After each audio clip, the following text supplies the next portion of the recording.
Loi 24. Soyez un courtisan modèle.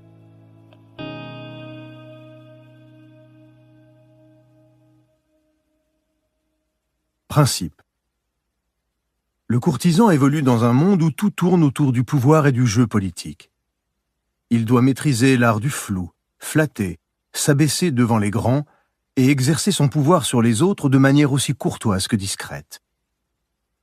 Apprenez et appliquez les lois de la cour, et votre ascension ne connaîtra pas de limite. La vie à la cour. La nature humaine est ainsi faite que toute vie de cour tourne autour du pouvoir. Dans le passé, la cour gravitait autour du souverain et avait de nombreuses fonctions. Outre le divertissement qu'elle apportait au roi, c'était le moyen de consolider la hiérarchie, du roi aux classes supérieures en passant par l'aristocratie, et de garder les nobles à la fois soumis et proches du monarque, en sorte qu'ils puissent les avoir à l'œil. La cour sert le pouvoir par de nombreux moyens, mais avant tout elle glorifie le souverain, en l'entourant d'un microcosme où chacun lutte pour lui plaire. Être courtisan demandait jadis de se prêter à un jeu dangereux. Un voyageur arabe du XIXe siècle raconte qu'à la cour du Darfour, au Soudan, les courtisans étaient censés imiter en tout le sultan. S'il était blessé, il devait souffrir de la même blessure. S'il tombait de cheval à la chasse, il tombait aussi. Des mœurs comme celle-ci existaient dans les cours du monde entier. Il fallait se plier à n'importe quoi plutôt que déplaire au roi. Un faux pas pouvait entraîner la mort ou l'exil.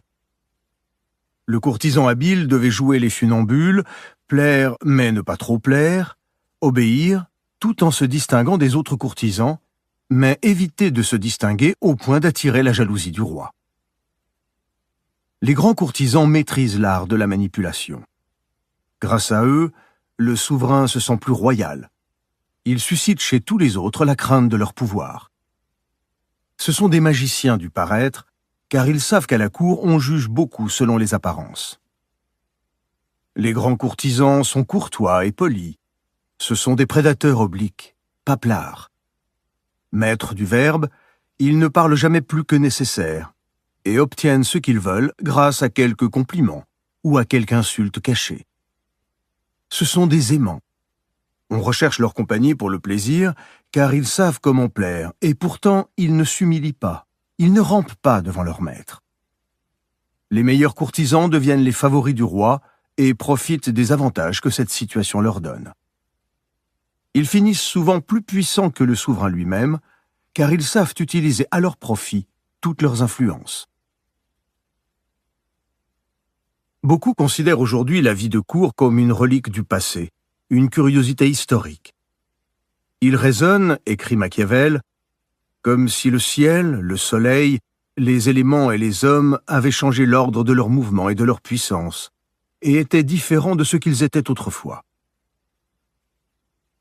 Il n'y a peut-être plus de roi soleil, mais beaucoup de gens croient encore que le soleil tourne autour de leur précieuse personne. La cour royale a plus ou moins disparu, ou du moins a perdu son pouvoir, mais les cours et les courtisans existent encore, parce que le pouvoir continue d'exister. Il est rare de nos jours que l'on exige d'un courtisan qu'il tombe de cheval, mais les lois qui gouvernent la politique à la cour sont aussi éternelles que les lois du pouvoir. Il y a donc beaucoup à apprendre des grands courtisans du passé et du présent. Les lois de la politique à la cour. Évitez l'ostentation. Il n'est jamais prudent de trop parler de soi et d'attirer l'attention sur ses actes. Plus l'on se vante de ses hauts faits, plus l'on éveille les soupçons. L'envie de ses pairs est source de trahison et de perfidie. Il faut tourner 7 fois la langue dans sa bouche avant de clamer ses exploits. Mieux vaut parler moins que les autres et, en général, se montrer modeste. Pratiquez la nonchalance. N'ayez jamais l'air de faire d'efforts. Le talent doit paraître naturel. Mieux vaut passer pour un génie que pour un bourreau de travail. Même lorsqu'une tâche exige un dur labeur, il faut jouer la souplesse et la décontraction. L'exhibitionnisme de celui qui transpire sang et eau est une forme d'ostentation. Il vaut mieux que l'on s'émerveille de l'aisance avec laquelle vous êtes parvenu à vos fins, plutôt que de se demander pourquoi cela a exigé autant de travail. Flatter avec parcimonie. Vos supérieurs ont beau sembler avides de flatterie, l'abus des bonnes choses leur fait perdre leur valeur. La flagornerie éveillera des soupçons même parmi vos pairs. Apprenez à flatter indirectement, en minimisant votre propre contribution par exemple, pour que le maître en sorte grandi. Arrangez-vous pour être remarqué. C'est un paradoxe. Il ne faut pas trop briller, et pourtant on doit se faire remarquer.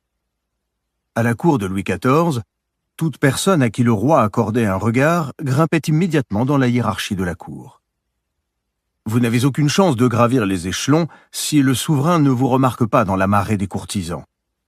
Cette tâche exige beaucoup de talent.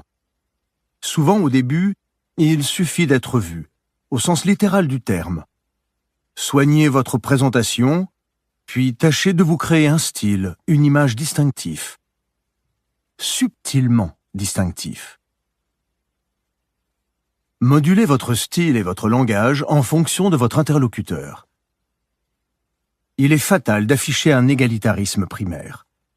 Le fait de parler et d'agir de la même façon avec chacun quel que soit son rang n'est pas une marque de raffinement, mais une terrible erreur.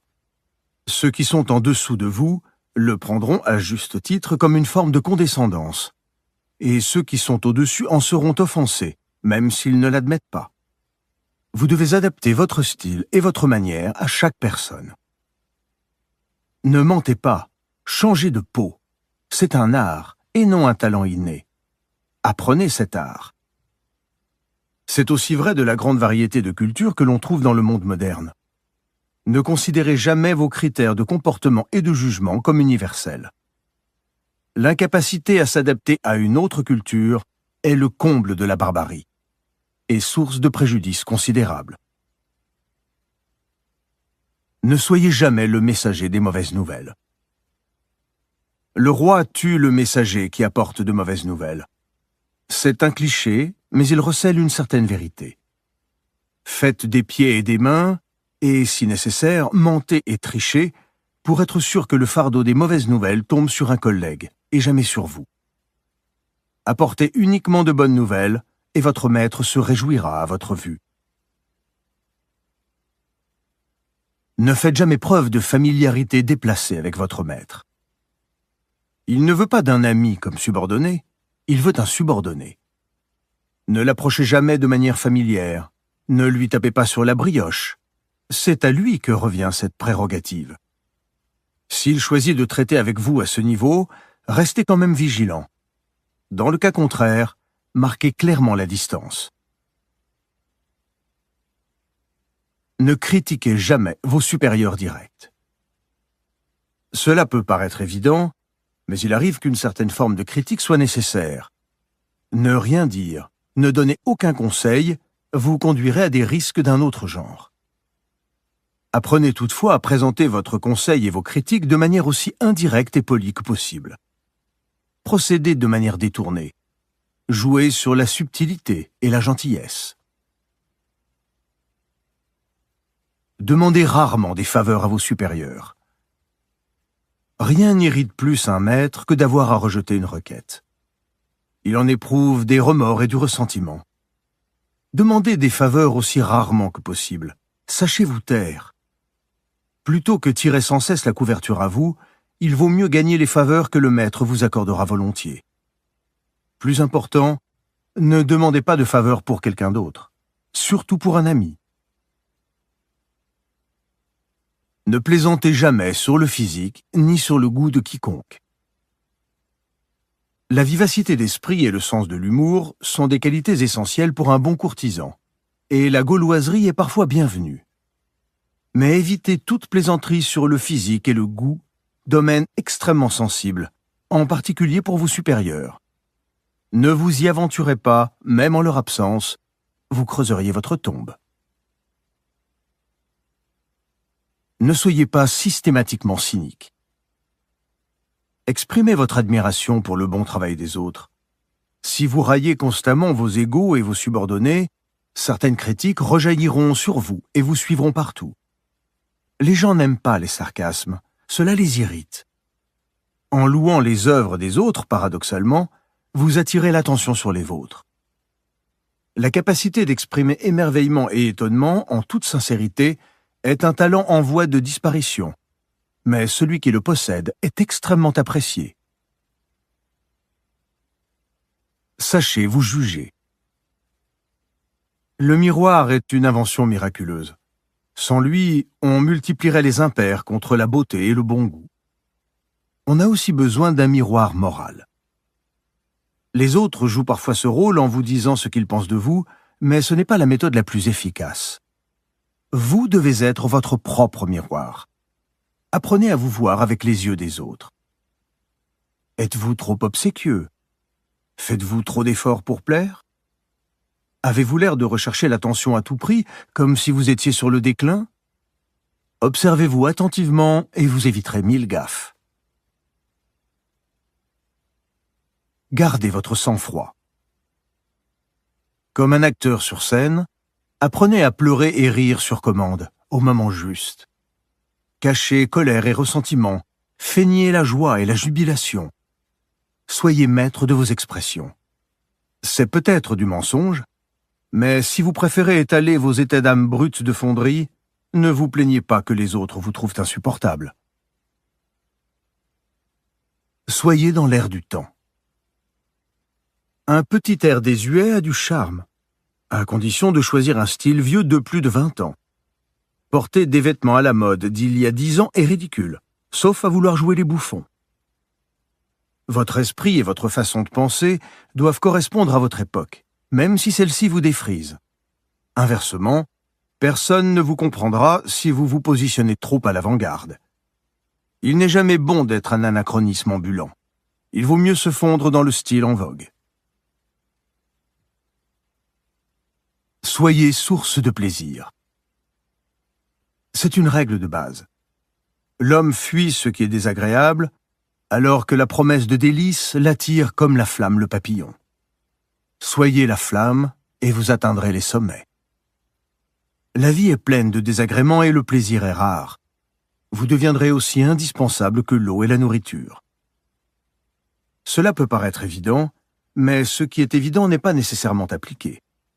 Il y a différents degrés. Tout le monde ne peut pas devenir le favori, parce que tout le monde n'est pas doté de charme et d'esprit. Mais nous pouvons tous adoucir nos aspects déplaisants et les masquer quand c'est nécessaire. Un homme qui sait la cour est maître de son geste, de ses yeux et de son visage. Il est profond, impénétrable. Il dissimule les mauvais offices, sourit à ses ennemis, contraint son humeur, déguise ses passions, dément son cœur, parle, agit contre ses sentiments. Jean de la Bruyère, 1645-1696, les caractères. Scène de la vie de cour, exemple à suivre et erreur fatale. Scène 1. Alexandre le Grand, dont les conquêtes s'étendirent du bassin méditerranéen à l'Inde, eut comme précepteur Aristote. Toute sa vie, il fut féru de philosophie et fidèle aux enseignements de son maître. Il se plaignit à Aristote que pendant ses interminables campagnes, il n'avait personne avec qui discuter philosophie. Aristote lui suggéra d'emmener Callisthène, un de ses anciens élèves à l'esprit pénétrant. Aristote avait enseigné à Callisthène l'art d'être un bon courtisan, mais le jeune homme méprisait secrètement ce talent. Il croyait en la philosophie pure et prônait les paroles sans artifice, la vérité toute nue. Il estimait qu'Alexandre, pour l'amour de la philosophie, ne verrait pas d'objection à ce qu'on lui parle franc. Pendant une campagne, Callisthène eut un mot de trop, et Alexandre le fit mettre à mort. Interprétation. À la cour, l'honnêteté est folie. Ne soyez jamais sûr de vous-même au point de croire que le maître accepte la critique, même justifiée. Scène 2. Au début de la dynastie Han, il y a 2000 ans, les mandarins chinois compilèrent une série d'écrits, les Mémoires historiques. Ils contenaient la biographie officielle de chaque dynastie, nourrie d'anecdotes, de statistiques, de recensements et de chroniques de guerre. Chaque partie comprenait un chapitre intitulé « Événements inhabituels ». Parmi les tremblements de terre et autres inondations, on y trouvait mention de phénomènes étranges, tels que moutons à 2 têtes, oies volant à reculons, étoiles éphémères dans différentes parties du ciel, etc. Les tremblements de terre ont pu être vérifiés historiquement, mais les monstres et les phénomènes naturels étranges étaient clairement ajoutés à dessein et se présentaient toujours en série. Quel en était le sens? L'empereur chinois n'était pas considéré comme un homme ordinaire. C'était une force en soi. Son royaume était le centre de l'univers et tout tournait autour de lui. Il symbolisait la perfection du monde. Le critiquer, lui et ses actions, revenait à critiquer l'ordre divin. Aucun ministre, aucun courtisan n'osait s'en prendre à l'empereur, fût-ce avec un seul mot. Mais les empereurs étaient faillibles, et le royaume souffrait grandement de leurs erreurs. L'ajout de ces étranges phénomènes dans les chroniques de la cour était le seul moyen de les mettre en garde. L'empereur lisait la description de ces oies qui volent à reculons et de ces lunes qui se promènent hors de leur orbite et réalisait qu'il s'agissait d'avertissements. Si ces actes déséquilibraient l'univers, ils devaient être modifiés. Interprétation. Pour les courtisans chinois, il était crucial de parvenir à conseiller l'empereur. Des milliers d'entre eux y laissèrent la vie. Pour le faire en toute sécurité, leurs critiques devaient être indirectes mais pas trop, sous peine d'être ignorées. Les chroniques étaient une solution. Personne ne pouvait être accusé de critique. Le conseil était aussi impersonnel que possible, mais l'empereur était prévenu de la gravité de la situation. Votre maître n'est plus le centre de l'univers, mais il s'imagine toujours que tout tourne autour de lui. Quand on le critique, il voit la personne qui formule la critique, et non la critique elle-même. Comme les courtisans chinois, vous devez trouver un moyen de disparaître derrière l'avertissement. Utilisez des symboles et autres détours pour dépeindre les problèmes à venir, sans mettre la tête sur le billot. Scène 3. Au début de sa carrière, l'architecte Jules Mansart fut engagé par le roi Louis XIV pour concevoir des améliorations mineures du château de Versailles. Pour chaque projet, il était censé dessiner les plans et s'assurer qu'il suivait à la lettre les instructions du roi. Il les présentait ensuite à Sa Majesté. Le courtisan Saint-Simon a décrit la façon qu'avait Mansart de traiter avec le roi. L'adresse de Mansart était d'engager le roi par des riens en apparence, en des entreprises fortes ou longues, et de lui montrer des plans imparfaits, surtout pour ses jardins qui, tout seuls, lui missent le doigt sur la lettre. Alors Mansart s'écriait qu'il n'aurait jamais trouvé ce que le roi proposait. Il éclatait en admiration, protestait qu'auprès de lui il n'était qu'un écolier, et il le faisait tomber de la sorte où il voulait, sans que le roi s'en doutât le moins du monde. À l'âge de 30 ans, ayant utilisé cette méthode à plusieurs reprises, Mansart reçut du roi une commande prestigieuse. Bien que moins talentueux et expérimenté qu'un certain nombre d'autres architectes français, il fut chargé de l'agrandissement de Versailles. Il était devenu l'architecte du roi. Interprétation. Dans sa jeunesse, Mansart avait vu nombre d'artisans au service du roi Louis XIV perdre leur poste, non par manque de talent, mais à cause d'erreurs de comportement qui leur avaient coûté cher. Il avait retenu la leçon.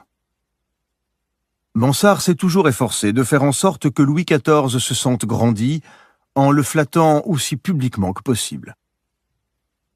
N'imaginez jamais que le talent fait tout. À la cour, l'art de courtiser est plus important que le talent. Ne passez jamais tant de temps sur vos études que vous en négligiez l'aspect diplomatique. Le talent suprême, c'est de faire passer le maître pour plus doué que son entourage. Scène 4. Jean-Baptiste Isabey était le peintre officieux de la cour de Napoléon. Pendant le congrès de Vienne en 1814, après la défaite de Napoléon et son bannissement à l'île d'Elbe, les diplomates qui allaient décider du sort de l'Europe invitèrent Isabey à immortaliser cet événement historique dans une peinture épique. Quand Isabey arriva à Vienne, Talleyrand, principal négociateur de la France, rendit visite à l'artiste. Étant donné son rôle clé dans les pourparlers, expliqua l'homme d'État, il s'attendait à occuper le centre du tableau. Isabey reconnut cordialement la justesse de ses propos. Quelques jours plus tard, le duc de Wellington, principal négociateur des Anglais, approcha aussi Isabey et lui tint à peu près le même langage que Talleyrand. Toujours courtois, Isabey convint que le grand-duc devait en effet être le point de mire de son œuvre. Isabey était face à un dilemme. S'il donnait la prééminence à l'un, il provoquerait un incident diplomatique à un moment où la paix et la concorde étaient essentielles. Cependant, quand le tableau fut dévoilé, Talleyrand et Wellington se sentirent tous les deux honorés et satisfaits. L'œuvre représentait une vaste pièce pleine de diplomates et d'hommes d'État de toute l'Europe. Sur un côté, le duc de Wellington entrait dans la pièce et tous les regards étaient tournés vers lui. Il était le centre de l'attention. Talleyrand, quant à lui, siégeait au milieu du tableau. Interprétation. Il est souvent difficile de satisfaire le maître, mais satisfaire deux maîtres en même temps exige le génie d'un grand courtisan. De telles situations sont courantes à la cour.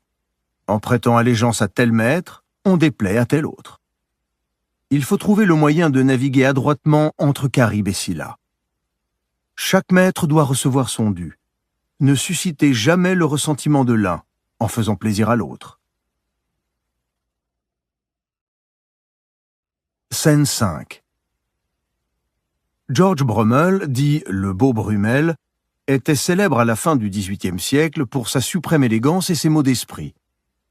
Il lança la mode des chaussures à boucles, bientôt imitée par tous les dandys. Sa maison de Londres était le lieu à la mode en ville, et Brummel l'arbitre des élégances masculines.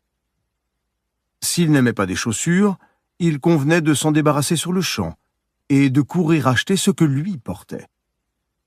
Il perfectionna l'art du nœud de cravate. On dit que Lord Byron passa des nuits devant son miroir à essayer de percer le secret des admirables nœuds de Brummel. Un des plus grands admirateurs de Brummel était le prince de Galles, qui se considérait comme un jeune homme à la mode. Brummel fit bientôt partie de la cour du prince, avec une pension royale, et devint si sûr de son autorité qu'il se permit de ridiculiser la corpulence du prince en le surnommant Big Ben. C'est aussi le surnom de la tour de Londres dont l'horloge sonne l'heure sur la ville. Comme la sveltesse est une qualité importante chez un dandy, la critique était cinglante. Un jour au dîner, alors que le service se faisait attendre, Brummel dit au prince « Sonnez, Big Ben !» Le prince sonna, mais lorsque le valet arriva, il lui ordonna de raccompagner Brummel et ne le reçut plus. Une fois tombé en disgrâce, Brummel continua à traiter les gens avec la même arrogance. Privé du soutien du prince de Galles, il s'endetta lourdement, sans perdre pour autant sa morgue, et bientôt tous l'abandonnèrent. Il perdit jusqu'à la raison et mourut seul, dans une misère noire. Interprétation. Les mots d'esprit du Beau Brummel étaient appréciés par le prince de Galles. Mais même l'arbitre des élégances ne pouvait se permettre de plaisanter impunément sur le physique du prince, surtout devant lui. Ne vous moquez jamais de l'embonpoint d'une personne, même indirectement, surtout s'il s'agit de votre maître. Les oubliettes de l'histoire sont peuplées de gens qui se sont permis de telles facéties aux dépens de leurs protecteurs. Scène 6. Le pape Urbain VIII tenait à laisser le souvenir d'un poète de talent, alors qu'il n'était qu'un piètre rimailleur. En 1629, le duc Francesco d'Este, connaissant les prétentions littéraires du pape, nomma le poète Fulvio Testi ambassadeur au Vatican. Une des lettres de Testi au duc dévoile les raisons de ce choix. Une fois notre conversation terminée, je m'agenouillai pour prendre congé, mais sa sainteté me fit signe et m'emmena dans sa chambre. Il prit sur un guéridon une liasse de papier et, se tournant vers moi en souriant, dit « Nous voulons que votre seigneurie écoute quelques-unes de nos compositions. » Et il me lut 2 très longs poèmes à la manière de Pindare, l'un en l'honneur de la très sainte Vierge et l'autre à propos de la comtesse Mathilde. On ne sait au juste ce que pensa Testi de ses œuvres, parce qu'il était dangereux d'être franc, même dans une lettre. Mais il continuait. Je me pliai à son désir et commentai chaque ligne avec tous les éloges nécessaires, puis, après avoir baisé la mule de sa sainteté pour la remercier d'un signe aussi inhabituel de bienveillance, la lecture du poème, je partis. Quelques semaines plus tard, le duc lui-même rendit visite au pape et récita des passages entiers des fameuses poésies. Il en fit les plus vibrants éloges, et le pape fut si débordant de joie qu'il semblait perdre la tête. Interprétation. En matière de goût, vous ne serez jamais trop obséquieux avec votre maître. Le goût est la pierre de touche de la susceptibilité. Ne remettez jamais en cause le goût du maître, ne le contestez jamais. Sa poésie est sublime, sa mise irréprochable, et ses manières un modèle pour tous. Scène 7. Un après-midi, le marquis Zhao, seigneur des Han de 358 à 333 avant Jésus-Christ, tomba ivre-mort dans les jardins du palais. Le gardien de la couronne, dont la seule tâche consistait à s'occuper du couvre-chef impérial, passa par là et vit son maître endormi sans manteau. Comme il faisait frisquet, le gardien de la couronne posa son propre manteau sur le maître et s'en alla. Quand Zhao s'éveilla et qu'il vit le manteau sur lui, il demanda à ses valets « Qui a posé ce vêtement sur moi ?»« Le gardien de la couronne, » répondirent-ils. L'empereur fit immédiatement appeler le gardien du manteau et le fit punir pour avoir négligé ses devoirs. Puis il manda le gardien de la couronne et le fit décapiter. Interprétation. N'outrepassez jamais les limites qui vous sont fixées. Faites ce que l'on attend de vous au mieux de vos capacités, sans plus. Le fait de penser qu'en faisant plus, on fait mieux est une erreur courante. Il n'est jamais bon d'en faire trop. C'est comme si l'on essayait de masquer une défaillance. En accomplissant une tâche que l'on ne vous a pas demandée, vous ne faites qu'éveiller les soupçons. Si vous êtes gardien de la couronne, gardez-la comme la prunelle de vos yeux, et réservez votre philanthropie pour les moments où vous n'êtes pas à la cour. Scène 8. Un jour, pendant ses loisirs, le peintre italien Fra Filippo Lippi, 1406-1469, sortit avec quelques amis sur un petit bateau au large d'Ancône. Ils furent capturés par 2 galères morts qui les emmenèrent en Barbarie où ils furent vendus. Pendant 18 mois, Filippo y trima comme esclave, sans espoir de retour en Italie. En différentes occasions, Filippo avait vu son propriétaire. Un jour, bien qu'enchaîné, il fit sur le mur, avec un bout de charbon de bois, un portrait de lui en pied, en tenue mauresque. Le propriétaire le sut bientôt, car personne n'avait jamais vu pareil talent. On aurait dit un miracle, un cadeau de Dieu. Le portrait plut tellement au propriétaire qu'il rendit immédiatement sa liberté à Filippo et l'employa à sa cour. Tous les hommes importants du Maghreb vinrent voir les magnifiques portraits en couleur que peignait Fra Filippo, et finalement, en reconnaissance pour l'honneur qui lui était ainsi fait, le maître de Filippo renvoya l'artiste en Italie. Interprétation. Nous travaillons dur pour un autre, comme si nous avions été capturés par des pirates et vendus comme esclaves. Mais à l'instar de Fra Filippo, sauf peut-être à un degré moindre, la plupart d'entre nous possèdent un talent qui nous distingue des autres. Faites cadeau à votre maître de vos talents et vous supplanterez les autres courtisans.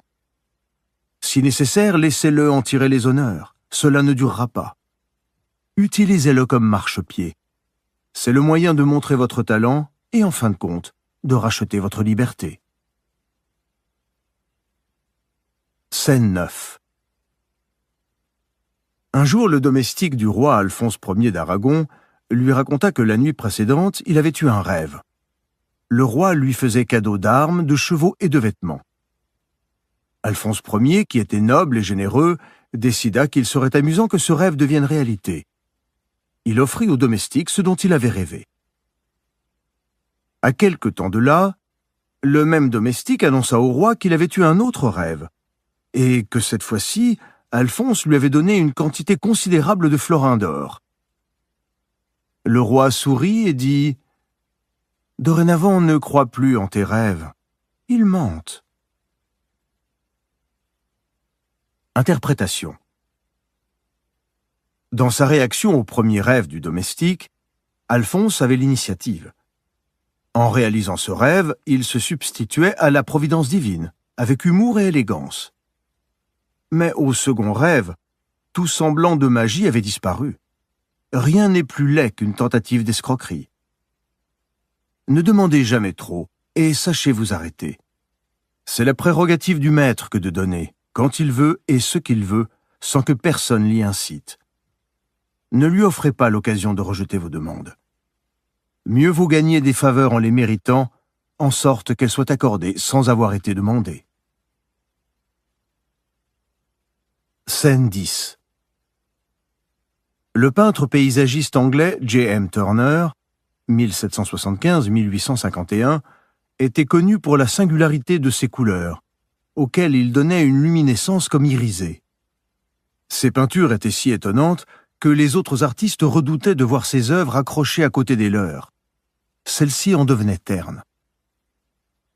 Le peintre Sir Thomas Lawrence eut une fois la malchance de voir le chef-d'œuvre de Turner, Cologne, placé entre deux de ses œuvres dans une exposition. Lawrence se plaignit amèrement au propriétaire de la galerie qui refusa d'intervenir. Après tout, il fallait bien qu'il y ait des tableaux à côté de celui de Turner. Mais Turner eut vent de sa plainte, et avant l'ouverture de l'exposition, il barbouilla le lumineux ciel doré de Cologne et le rendit aussi terne que les ciels de Lawrence. En voyant le résultat, un ami de Turner fut horrifié. « Qu'as-tu fait à ton tableau ?»« Le pauvre Lawrence semblait si malheureux, » répondit Turner. « Ce n'est que du noir de fumée. On l'essuiera après l'exposition. » Interprétation. Les craintes des courtisans concernent le plus souvent le maître, source des plus grands dangers. Pourtant, c'est une erreur d'imaginer que seul le maître détermine votre destin. Vos égaux et vos subordonnés jouent aussi un rôle important. La cour est un creuset qui bouillonne de ressentiments, d'inquiétudes et de jalousies puissantes. Il vous faut apaiser tous ceux qui pourraient vous nuire un jour, calmer leurs ressentiments et leurs envies, et diriger leur hostilité sur quelqu'un d'autre. Turner, qui était un grand courtisan, savait que sa bonne fortune et sa réputation dépendaient aussi bien de ses collègues peintres que des marchands et des maîtres. Combien de grands sont tombés à cause de collègues envieux? Mieux vaut atténuer temporairement son rayonnement qu'essuyer les flèches des envieux. Scène 11. Winston Churchill était peintre amateur, et après la Seconde Guerre mondiale, les collectionneurs s'arrachèrent ses tableaux. L'éditeur américain Henry Luce, créateur des magazines Time et Life, avait un paysage de Churchill dans son bureau personnel à New York. Au cours d'un voyage aux États-Unis, Churchill rendit visite à Luce et les deux hommes regardèrent ensemble le tableau. L'éditeur remarqua « C'est un beau tableau, mais je pense qu'il manque quelque chose au premier plan. Un mouton peut-être. » Le jour suivant, le secrétaire de Churchill appela l'éditeur et, à sa grande consternation, lui demanda de renvoyer le tableau en Angleterre. Luce s'exécuta, mortifié d'avoir peut-être offensé l'ancien Premier ministre. Quelques jours plus tard, cependant, le tableau lui fut renvoyé avec une légère modification. Un petit mouton paissait au premier plan. Interprétation. Churchill dépassait Luce de la tête et des épaules, tant en stature qu'en réputation. Mais Luce était incontestablement un homme de pouvoir. On pouvait vaguement les considérer sur un pied d'égalité. Mais que pouvait craindre Churchill d'un éditeur américain? Pourquoi s'incliner devant la critique d'un amateur? Une cour, en l'occurrence le milieu des diplomates et des hommes d'État, et aussi les journalistes qui les courtisent, est un lieu de dépendance mutuelle. Il est déconseillé d'égratigner le goût des hommes de pouvoir, même s'ils sont en dessous de soi ou des égaux.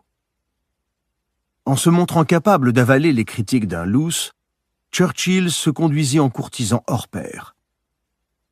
Peut-être la modification apportée à son tableau témoignait-elle d'une certaine condescendance, mais de manière si subtile que Luce ne s'en rendit pas compte. Imitez Churchill, ajoutez un mouton. Il est toujours utile de se montrer obligeant, même si l'on ne sert pas de maître. Le jeu subtil de la courtisanerie. Un conseil. Talleyrand était un courtisan consommé, particulièrement lorsqu'il servait son maître, Napoléon. Quand les deux hommes firent connaissance, Napoléon dit un jour en passant « Je viendrai déjeuner chez vous un de ces jours ». Talleyrand résidait à Auteuil, aux portes de Paris.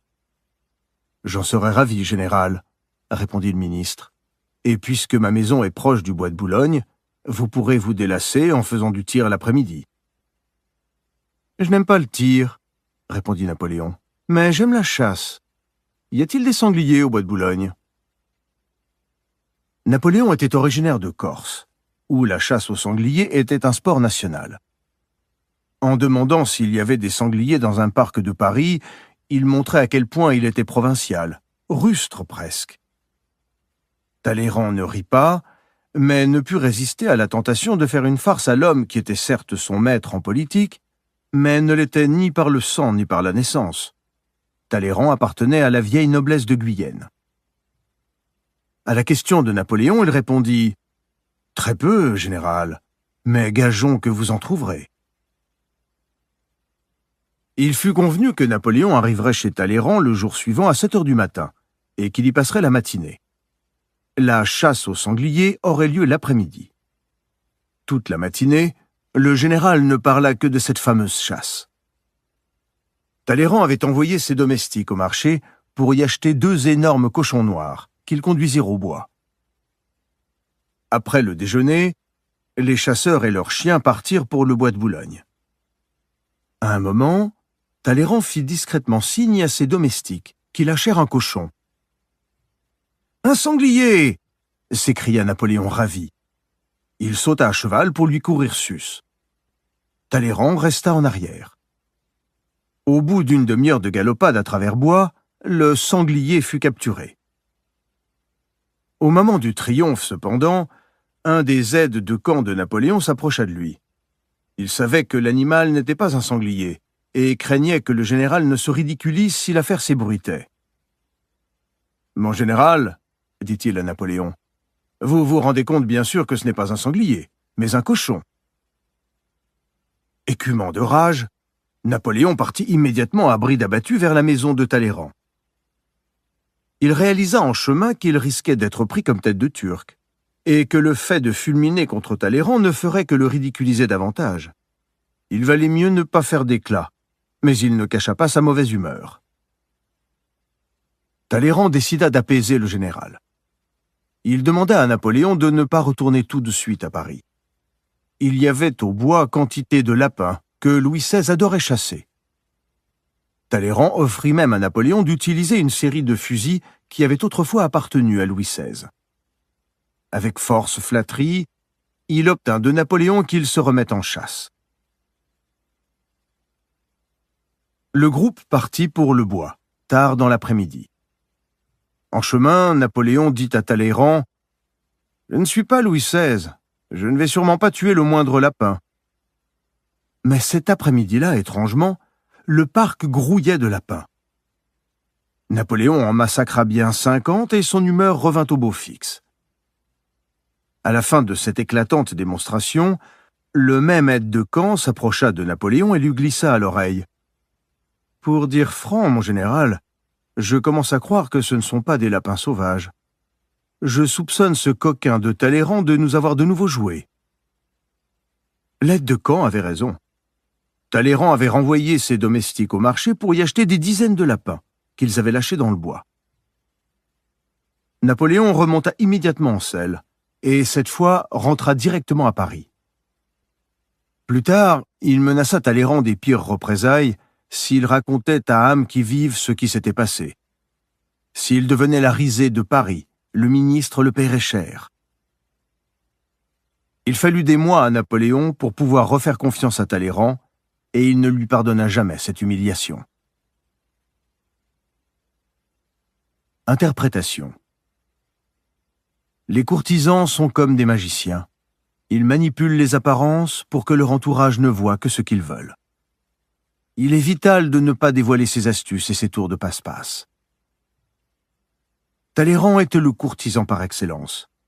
Sans le zèle de l'aide de camp de Napoléon, il aurait probablement réussi à la fois à plaire à son maître et à se payer sa tête.